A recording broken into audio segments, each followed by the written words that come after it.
Dans le cadre des discussions pour l'établissement d'un nouveau pacte financier mondial, il est essentiel d'évaluer les défis et les opportunités liées à la dette et aux droits de tirage spéciaux afin de façonner un avenir financier plus solide et plus inclusif. Au cours des dernières décennies, les niveaux de la dette ont augmenté de manière significative dans de nombreux pays, notamment pauvres, créant des défis économiques et financiers considérables. Il s'agit pour ce panel de haut niveau d'examiner les raisons de cette croissance de la dette en mettant l'accent sur la soutenabilité et les risques potentiels pour la stabilité financière mondiale. Le chef de l'État, général Mamat Idriss Déby Itno, n'est pas passé par 4 chemins pour dire ce qu'il pense. Il a profité de cette tribune pour mettre en avant la situation précaire du Tchad, l'un des pays les plus pauvres de la planète, et a appelé à l'annulation pure et simple de la dette des pays en développement qui subissent les conséquences des changements climatiques causés par les pays riches. Dans une déclaration poignante, le président Mamat Idriss Déby Itno a souligné la nécessité d'une solidarité internationale accrue pour faire face à la crise économique et environnementale qui affecte les pays les plus vulnérables. Il a fait référence au cas spécifique du Tchad qui, malgré ses propres difficultés économiques, accueille et gère des milliers de réfugiés sur ses propres fonds. Les pays puissants sont à l'origine du dérèglement climatique qui a eu et continue d'avoir des conséquences sévères et pesantes sur les pays du Sud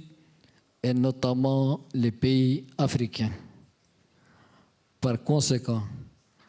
je tiens à appeler à la suppression pure et simple de la dette des pays africains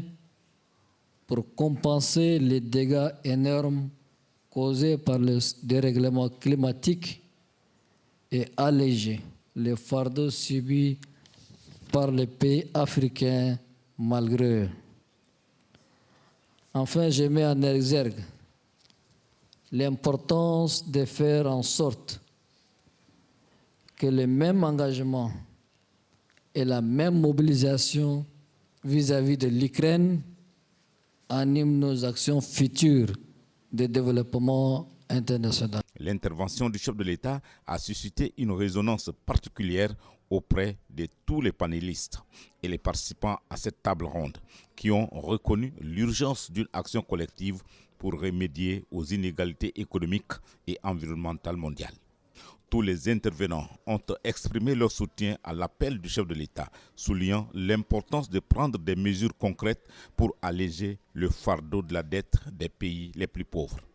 Les discussions se sont concentrées sur la restructuration de la dette, l'augmentation des droits de tirage spéciaux et la mobilisation de financements supplémentaires pour les pays en développement. L'exposé poignant du général Mamat Idriss Déby Itno restera dans les esprits comme un appel pressant à l'action internationale en faveur des pays les plus pauvres et la nécessité d'une solidarité mondiale dans la construction d'un avenir économiquement durable et équitable pour tous.